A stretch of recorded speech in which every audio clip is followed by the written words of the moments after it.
ದೇವಕಿ ನಂದನ ಯಾದವ ಕೃಷ್ಣನ ಭಜಿಸುವ ಶರಣ ಗುರುವೇ, ಜಾನಕಿ ರಮಣನ ಶ್ರೀ ಜಯ ರಾಮನ ಪೂಜಿಪ ಹರಿಯ ಮಗುವೇ.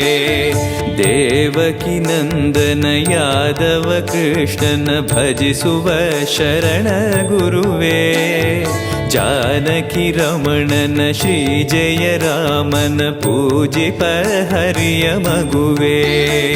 ಮಾಧವನ ಮಧುಸೂದನನ ಆರಾಧಿಪ ನಿಮ್ಮ ನಯನ, ಕೇಶವನ ಹರಿಗೋವಿಂದನ ದಾಸನಾಗಿ ಜನನ.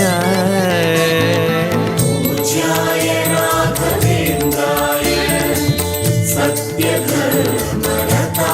च भजतां कल्पवृक्षाय